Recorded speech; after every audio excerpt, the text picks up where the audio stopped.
My guest today has worked on high-profile shows in the West End, but now is developing musical talents right here in the West End of Wales. I'm delighted to welcome to the Pure Pembrokeshire podcast, Angharad Sanders. Hi, Angharad. How are things? Good, thank you. Good, thank you. All good. Thank you so much for being the first guest on the Pure Pembrokeshire podcast. I'd like to ask all the guests that come on the show 3 questions, Pembrokeshire related. So, firstly, what is your link to Pembrokeshire?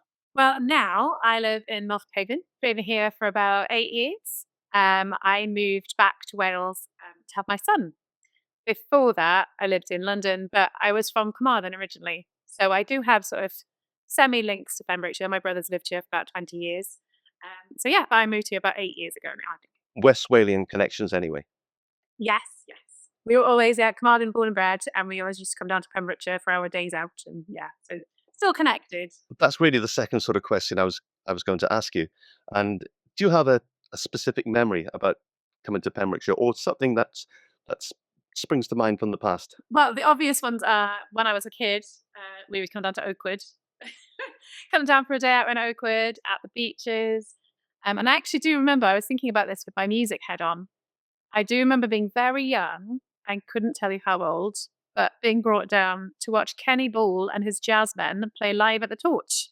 We used to come down fairly regularly from Carmarthen to the Torch.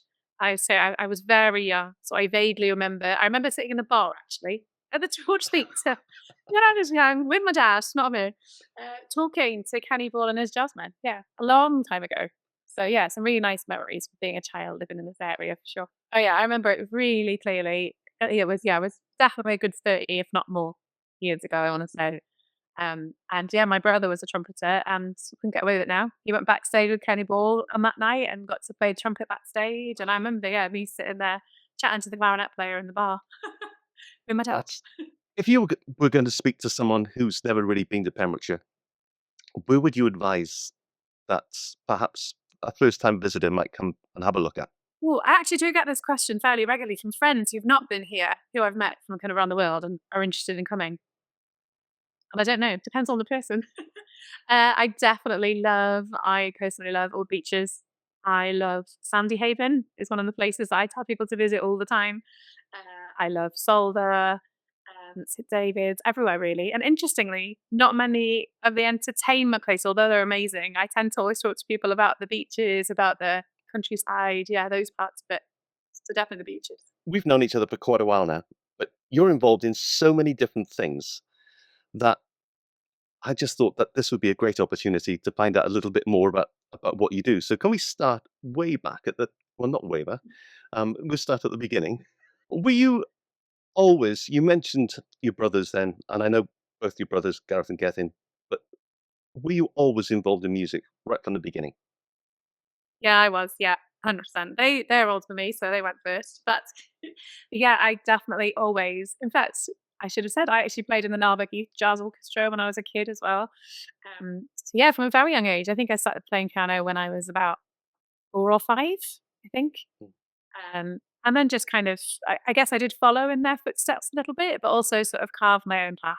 And when I was about 17, looking at universities and things, do remember my mum being slightly disappointed that I went into music as opposed to law, which was also on the cards. But I stuck with my passion, and yeah, I moved away, so I was gone for quite a long time. But music has always been just always around, just always a part of what we did. Always singing. We had a piano in our hallway, so inevitably someone would be playing. My dad actually does play, and he used to play when I was in bed some nights, and we were just surrounded by music all the time. So it almost doesn't feel like abnormal to me. It's just part of my life, making music always. So yeah, it's always been a thing. In school, what kind of opportunities do you have? Oh, amazing.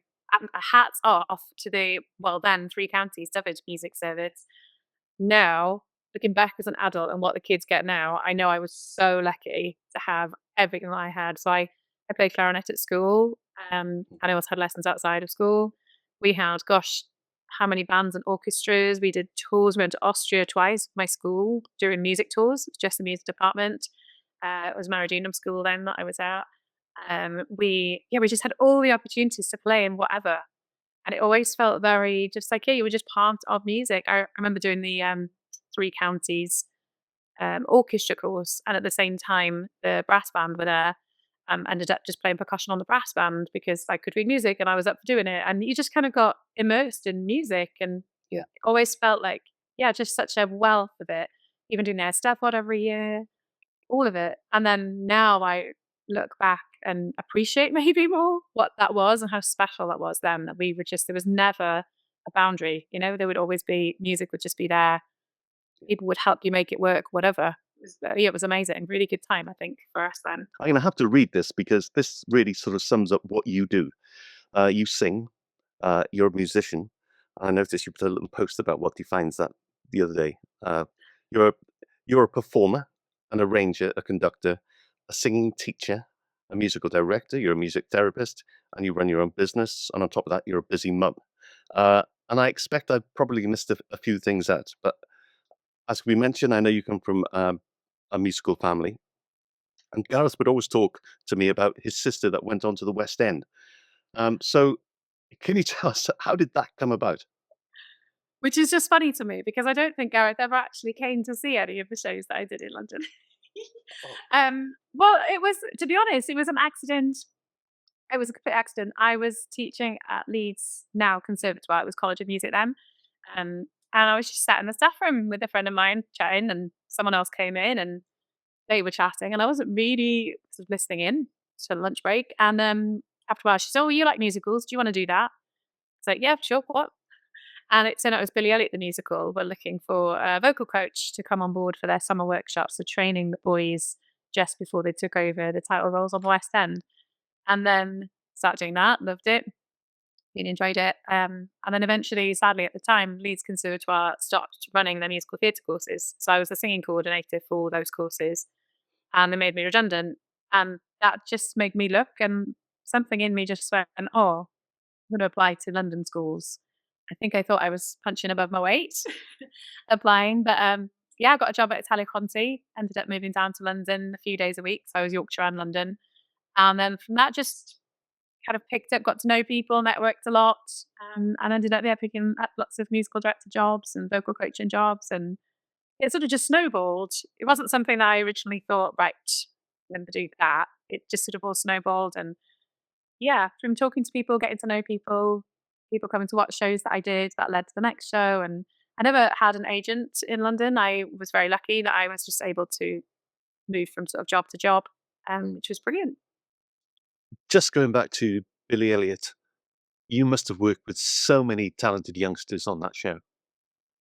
Yeah, I remember actually it was sort of a turning point for me, maybe career wise, where I was unsure. I was doing some singing. I was working for a DJ actually, doing some just singing for house and dance tracks. And I remember being in a place of thinking, which one do I want to really sort of push now? Do I go with just the singing? Do I go with just not just but just the teaching? Do I? And then I got the Billy job, and it was incredible. What they did on that musical was incredible. Where the boys were literally living the story of Billy because the producers said it doesn't matter where you're from, it doesn't matter what your background is. If you're good enough, we'll help you kind of get there. And so a lot of the boys we had maybe hadn't sung, danced, or acted before. They were maybe strong in one of those. And the whole summer holidays, we worked with them 5 days a week, 6 weeks of the year. They got a full day of singing, dancing, body conditioning, all sorts of things to get them ready to take on that role. And I remember I worked with some really, really, really talented people. My first Billy was Leighton Williams, and there was another lad, Travis Yates, who was on a lot of television at the time. Brilliant, brilliant lads. Really young, but so focused. And I remember watching Travis's was my first takeover. And I remember him. I went to see his opening night, and I saw Michael and Leighton sat up in the box, and I was down on the aisle, and his dad was across the aisle from me, and the producers and the writers were at the back. It was the first West End takeover role, so it's a big deal that night for him. And as he walked down the aisle at the end, I was a mess. Not to give it away, but Billy exits through the auditorium. Sorry. And as he was walking down, I remember turning around, and I remember just thinking, I want to do all of those things. I never want to force myself into a corner of just be the Andy or just be. I wanted to work with young people. I wanted to help these, young performers to live their dream, to become part of that. And I felt so much pride seeing that. Yeah. Probably the same amount as I would if it was me, or maybe even more, I don't know. But I really thought, no, I want to keep my hand in working with young performers as well, because it's so special. It's such a gift to see, people achieve not just to that level, but to any level, an exam or help them with anxiety, anything. Seeing a young person kind of come Just through something is amazing. and you kept that quiet singing with the DJs up in London. Yes, it was I loved it, absolutely loved it. I have actually recently, I found some of the recordings and played one to my, eldest child, and he was very impressed. It was very much the time period of, like, Cascada, the, like, house music with DJs, yeah. Like I said, we'll uncover things which I didn't know about you. Uh, just before Christmas, I went to see a fantastic production of Oliver in the Gielgud Theatre, and the guy who played Fagin was Simon Lipkin. He was superb, and I believe that when you were in the West End, you actually worked with him. I did, yeah. So I was the musical director and then musical supervisor on Avenue Q, which was up in Highgate, so just off West End. Um, and it was one of those shows that will just live in my heart forever because everything just clicked. Had an incredible cast, incredible creative team. Everyone around it was just one of those great shows that everything just lands really beautifully. And Simon was our associate director. So yeah, I got to work with him quite closely on Avenue Q. He maybe lovingly, don't know, lovingly calls me angry. Couldn't quite get his head round Angharad. So I still to this day know if it's someone from that time period because they call me angry. Apparently it was ironic as well because I'm not angry.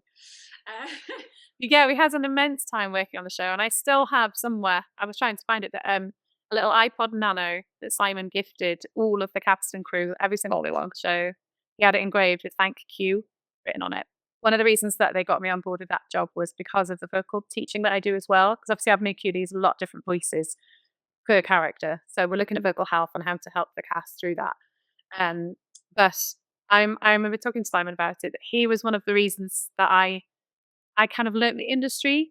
I didn't train in musical theatre. I trained as a musician, so it's slightly different training. And I remember watching Simon the first time Avenue Q opened in London. I went to see it, and then with a very dear friend of mine, we actually ended up by accident in the middle of a cast meet and greet. So I have a photo somewhere from about 10 years prior to the production we did of me and Simon outside Dress Circle in London. He was attacking me with a monster puppet. But I also remember being blown away by that show and thinking it was incredible. And then about a couple of months later after it had closed, I was in London again, just visiting, and I saw Simon flyering outside Ripley's, believe it or not. And it really brought home to me as well that no matter how talented you are in this industry, there are always times when you have a muggle job, a day job where you've got to pay the bills and not downtime. And yeah, he's so extremely talented and so lovely. Puppeteering is unbelievable. He still works for Henson Productions, I think, doing some of the puppeteering for them and spitting image and things like that. So he's incredible. But yeah, it did drive home to me the kind of how hard, I suppose, the theatre industry is, where you are not always going to be the lead in a show. There's always going to be times that you do a job to pay the bills, and that's okay, and then you audition for next. I much preferred, probably to my chagrin, but I love working on the fringe in the West End, the smaller theatres. And those contracts are maybe 8 weeks, and then you're out, aren't you, the next one? So that's where things like the networking, knowing people, chatting, auditioning, all those things kind of come around. So it's a hard life to kind of wrap your head around, I suppose. Yeah. But yeah, one of the reasons I moved back to Pembrokeshire then when I was pregnant with my little boy was just for a bit more of that stability, maybe a bit more calm, That was she said. that's well, I'm not sure about calm. Uh, that was gonna be my next question. You were in London, and then moving to Pembrokeshire. You've been involved in so many different projects. Of course, you sang with Symphony Sid, and but you've got so many different other solo and band projects and maybe duos and things which you're doing. Can you tell us a little bit about those? From the music front, yeah, I guess I As a kind of just performer? yeah, I think I just take what comes and I try and embrace it all, and I think that's really fun. And what a I don't say this because it's you too, but what a privilege to sing with something like Symphony Sid. What an incredible experience. And I stand by this with my teaching as well. What an experience to stand and sing with a live band. And there's something so special and important about keeping music live. So yeah, I do some duo stuff with my brother. I do some piano vocals, some jazz quartet stuff with Keith Marshall. I've done some things with him and with his mini big band, calls it his little big band. Um, and I just look at it all as what a privilege I get to stand in the middle of those musicians. And now, as a grown up, I suppose, standing alongside musicians that I, really looked up to when I was training. Chris Ryan was my clarinet teacher for a good, I want to say, maybe 10 years, 9 or 10 years. All through my teens, he got me to uni. He inspired me to chase what I wanted, and he was, but always from a really level-headed, grounded place that we perform because we love it. And now when I get to stand up with him and play, and I remember John Rod, and play with these people now is it's really special. There's something really, really special about it. So I do try and kind of encourage that as well in my students to be like, go work with live musicians because it's, yeah, just a real privilege. And I see my singing now as, yes, it might pay a couple of bills, but also it's just something for me. It's part of my self-care to kind of be creative in a way that's really enjoyable and at a great level as well. But I think that's really important. As a music therapist, I do have to have a creative platform of my own. So that's kind Yeah. of how I view my performing now more as it's something that I love. It's my hobby. My nights out are going out and gigging. And what a And privilege that is. the sort of the family band, if you like, is the Coastals? Yeah, so we started the Coastals years ago, 7 years ago maybe, when I moved home, because my nephew was incredibly talented. And I joke say this is a crazy auntie. By that age, I think he was 13 at the time, 14, and he'd done 3 grade 8s. He'd And that's Dylan. surpassed, yeah, so he'd surpassed what you could do as a child, really. So Gareth and I said, well, if we have our own band, then he can gig because that's what he needed to do. He needed to now gig and get out there and play live. So with his auntie and his dad, that was fairly safe, for a young musician. And I'd been gigging in London and the Midlands, and I had a lot of charts anyway. So we just sort of decided, okay, we'll do that. Now he's now in London, so Dylan's up in London now training. But he still books gigs for us. So I said to him, if you book us gigs, if you're here, you can play, and if not, we'll get some depths in, which is great. But yeah, we do still, and occasionally we get to do a gig with Gethin as well. So we have auntie, uncle, dad, and nephew all on drums. Correct. But it's lovely, and it's just a really lovely way to spend time together and, like I say, be creative in a kind of less pressurized way. Maybe I think theatre can be quite a pressurized environment to deliver, whereas gigging is more free, I suppose, in some ways. I know you work with a fantastic bunch of local ladies in a community choir. What can you tell us about that? So the girls at choir, I was again so lucky when I moved back, and I think it was coming out of COVID. They were looking, yeah, they were looking for a new musical director, and I think I just saw something on Facebook, and I was actually, I believe I was heavily pregnant with my youngest, and I thought, well, I'll say hi, but I can't do anything right now. And they were lovely, and they sort of ticked along without anyone for a little while, and then once Archie was about 6 months old, someone got in touch again, and I said, "Well, I don't know, he's very young," and so they were Mm, lovely. They rehearsed for an hour and a half a week, but they welcomed me for an hour a week to start because I literally had to bomb home, feed baby, and get him into bed. yeah. So I just did an hour a week to start us off, and then we built up to the hour and a half. And it is just a really special group because it's a community choir. It is a mixed choir, however, they're all ladies at the moment. But because yeah, they've gone through the roof, and we sing everywhere. They give up so much of their time because we sing in local care homes regularly. Probably once or twice a month, we'll be out in different care homes, entertaining the community. We try and do as many town events as we can. And we learnt the town anthem. I rearranged the town anthem for them, so then we sing that as and when it's needed. Yeah. Yeah, it's a really, again, lovely, heartfelt community group of people who just come together to sing for fun, which is great. But they also actually do make a really good job of it. You mentioned something to me a while back, and it's proven, which we're going to come on to in a short while. But isn't it proven that actually singing together is is beneficial in so many different ways? It's not just it's not just feeling good. It has multiple different benefits. Yeah, there's been all sorts of clinical like studies and everything now to say. I mean, part of it is, well, duh, this is what we always did as human beings, as we made music together. We don't tend to do that so much as freely these days. But yeah, your heartbeats sync. So by the end of singing together with someone, your heartbeats are in alignment. It helps with co-regulation, literally releases happy hormones. So the act of just sitting in a room and singing with other people makes you healthier, stronger. They did some tests on, I think it was a choir in London, of cancer sufferers, and their immune system was boosted while singing. Not afterwards, but during. So during the process of singing, your immune system boosts, which is just an amazing thing, isn't it? To be like, it's free. You can sit and sing. It doesn't have to be Beyonce. It can be rough and ready, and that's brilliant for you. So yeah, there's so many benefits to singing. It's just partly why I get very frustrated by kind of things like backing tracks and but because we've kind of digitized everything so much that we've kind of professionalized it, that you can't sing unless you're on the X Factor, unless you win. You know, you can't. We've kind of created this environment of the pros, and then no one else can do it. But actually, why not? If someone wants to get involved, how do they get involved in that? With Job the Choir, I've got a Facebook group. So you can either drop them a message or just come along. So we do 7 o'clock on a Monday at the Haken and Hubbardston. That's a big mouthful. Haken and Hubbardston Community Centre. There we go. And yeah, everyone's so welcoming and lovely and warm, and I have a nice time. And I think that's what's important, because I always feel like if if one person's having a good time, not just because it's me, but if one person is, then invariably most people are too. So it's just a really lovely, fun environment. We have a lot of laughs in choir as well, which is great.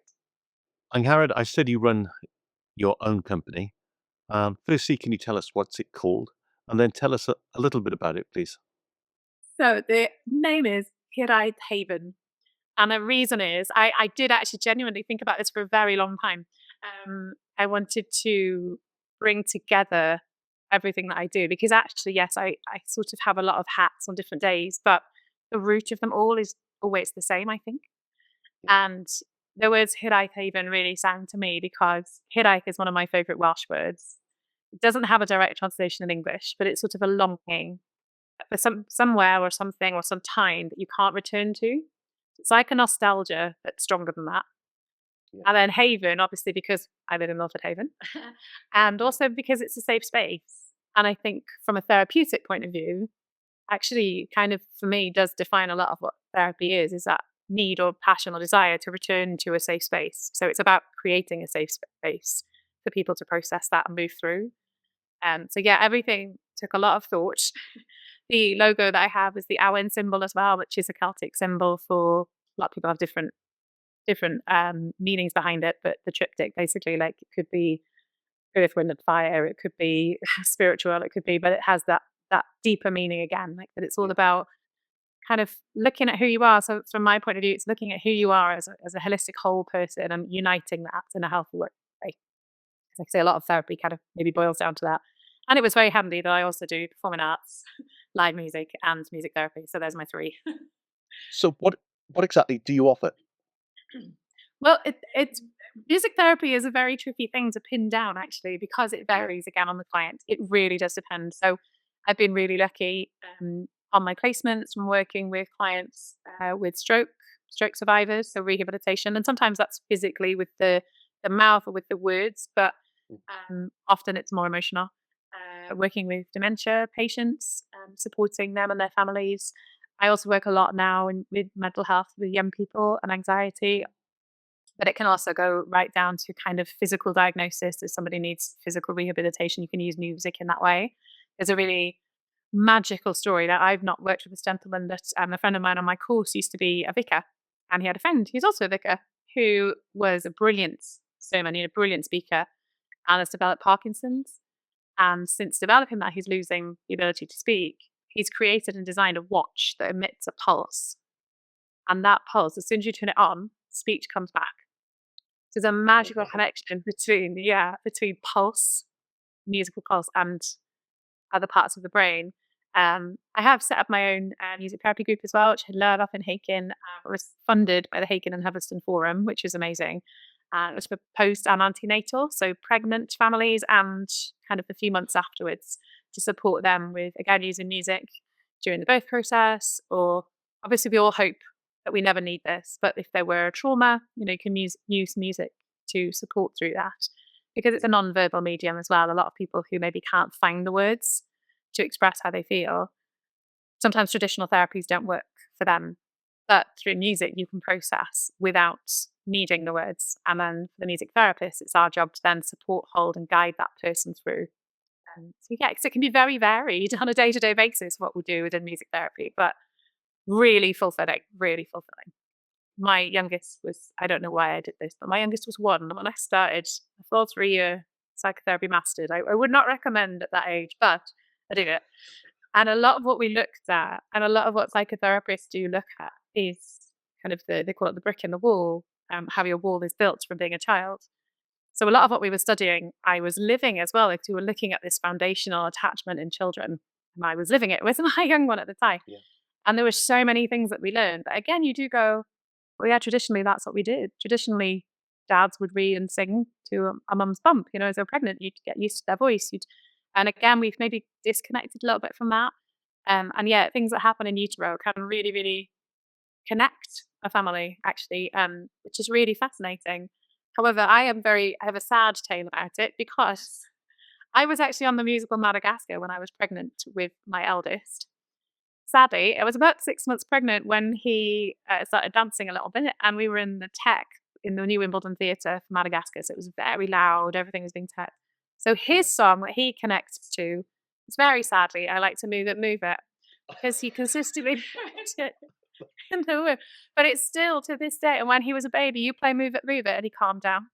It's incredible because he just heard it so much in that Yeah. year. But I would have chosen a different song from me. No, that was brilliant.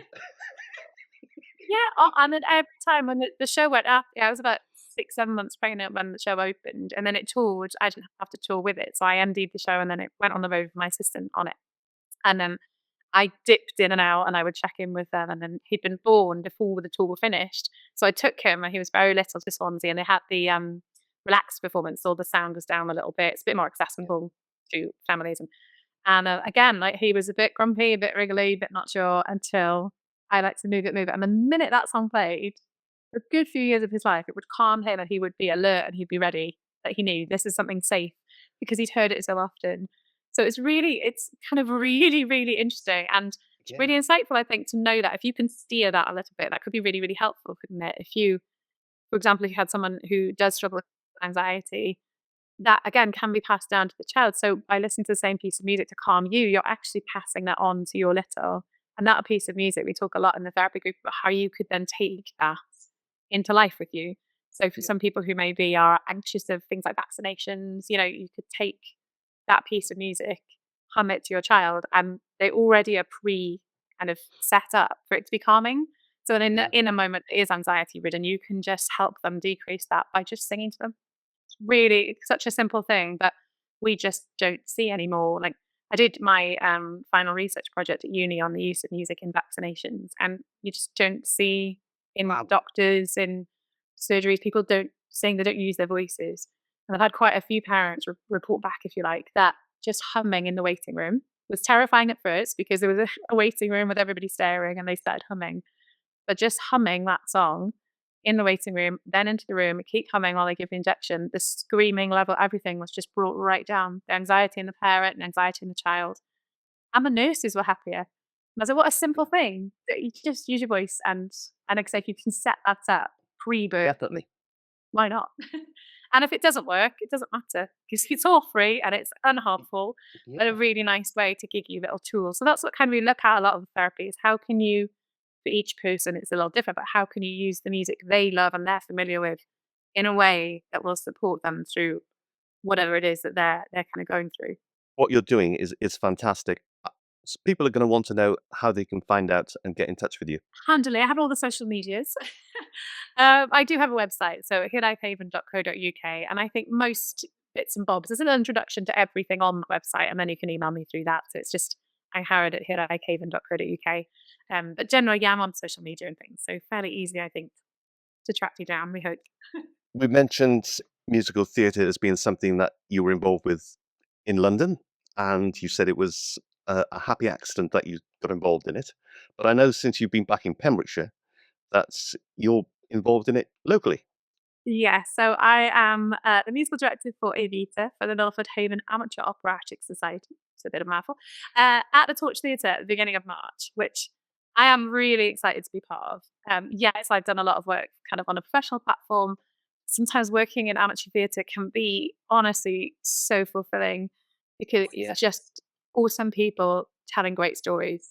I'm sure that the entire cast has been driving their families crazy with listening to honking up harmonies at them. I'm saying nothing. But they are doing an incredible job because it is a really, really difficult story. And I think as we've been kind of rehearsing it, I am always very aware when you work on a true story that there is, a need to be, faithful to that story and do it justice and respect the people that the story is about. There are so many parallels in between what happened then and what's happening in the world now. There's, so much going on in the story. So it's quite deep. It's quite intense as a storyline, I think. Um, but we've tried very, very hard. I've tried in rehearsals to also make it fun. So we're not only playing on the harder aspect of it, we're trying to find I've had just like extremely what good we do. reports. Oh, good. So we've had an orchestra call a few weeks ago. There are 13 incredible musicians coming to play for me, which I'm unbelievably pleased with. They've been so kind and generous with their time as well. It's amazing. Again, what an incredible experience for that cast to sing with a full orchestra. You don't get that very often now. There's big orchestras and there's Oh, lovely. 14 players. Incredible. We've got some young people coming in as well. So Escol Penryndewi and some of my singing pupils are joining us for there's one number in Act Two, which I won't give it away, but it involves some younger singers. So they're coming in. And again, what a great thing for them to become part of our theatre community, which is brilliant. But what I always say to everybody is, please don't forget to come and wave at your orchestra. Because in the Torch Theatre, it's lovely when you get to be in a big theatre in a pit, which literally means the band are in a hole. Uh, but quite often people forget what's a musical without the music. So come on down and say hello to the orchestra because everyone forgets us down there in the hole. And it's always lovely when audience members do come and have a little wave or say hi because you do feel a little more part of it then maybe. But yeah, that's the first one. And then I have a very crazy Sundays at the moment where we go from either sublime to the ridiculous or the other way around because we go from there, Evita, which is very classical sounding, more orchestral. And then I'm helming the music for Made in Dagenham, Saunders Footlights in May, which is such a fun show. Such a fun show. It's very 60s based, completely polar opposite in language, I'll say, and in energy. It's a very different show. Yeah. But again, telling a real life story of what the ladies in Dagenham went through to get equal pay, which is really pertinent at the moment because there are court cases at the moment with some of the large supermarket chains about the women not being paid as much as the men. So we haven't really come on that far from the 60s, really. But yeah, again, a brilliant cast, brilliant company. So I still count myself lucky. It doesn't matter what you've done in the past. I always think you're Yeah. only defined by your next job, aren't you? Because it doesn't matter if you've done, I don't know, Madagascar International. If you haven't done anything since. So it's lovely to always feel welcomed and yeah, it's nice to feel part of a theatre community here as well. It's great. But how you can switch off from, like you said, something which is really so intense to something which then is still intense, but in a completely different way. I mean, you switch back and forth between the two. Do you ever find any conflict? And to be honest, I think my music therapy training has actually supported me a lot more in that kind of stuff as well. I found my own performing has changed through doing my therapy qualification. I was trained as a classical musician, as I said, so there was very much, a right and a wrong. If you're not playing it right, you're not playing it right. And through doing my own work, through my own therapy, as well as training as a therapist, like learning to let go of that sort of perfectionism, if you like, makes performing so much easier, so much more fun. But it also has given me the tools to kind of what we call sort of full stopping the day. So if we have had, the end of Evita, it's I don't want to give the game away, but she doesn't have a happy ending. Put it that way. I'm sure most people know. Yes. uh, but it can be hard coming out of that kind of rehearsal and then going back to your life, or coming back, going home to the kids, or going off to Dagenham where we're doing a 60s tour. So I use music myself actually to help me full stop the moment in whatever way that is. So it might be that I will whack on some music in the car normally that I'm not working on. So funk music is my go-to. So I don't do a lot of funk. That was I was going to ask you I further down. But what is your go-to music away from any of the shows? What is your thing? I do love funk and jazz. I really do. And the amalgamation is the dream. Scott Bradley's Postmodern Jukebox consistently on my Spotify. And who else? Scary Pockets, who are a funk band who do covers. pop covers in a funk style. Love all of that. Love, love, love. And because it's not attached specifically to my work, I just enjoy it. I'm able to let go. But that said, the other day I found an amazing song that really connected to me, possibly because of my therapy, but it's nothing to do with that. But it's by a guy called Brent Morgan. Gonna be okay, and that's been on my car nonstop for the last 3 days. You amaze me the way that you juggle everything, and I just know how, as a mum, it's just so absolutely you're so busy just doing that aspect of life. But you're involved in so many different things, and you're gigging as well, and you're MDing, and you're doing the choirs. It's just I really do take my hat off to you. Not to put any like heap any pressure on or anything like that, but what you're doing really is changing people's lives in so many different ways, and I just wanted to thank you for doing that. Oh, you're gonna make me cry. You're affecting so many people in so many positive ways, and I just want to thank you for doing it. And just keep on doing what you're doing. Well, I'd like to. No, it I, is hard, obviously, being a mum and working and everything else, but like I said, I think everything that I've ever done, when I look back, I can see that what I always wanted to do is to feel like I'm helping people in whatever way that is, whether it's helping them to get on the West End, whether it's helping them to find their confidence. And actually, although I have all these hats, I think they all boil down to that. I've always just wanted to feel like I'm helping someone in some way. Angharad, it has been great to speak to you. Thank you for being such a great guest on the Pure Pemms podcast. Thank you so much.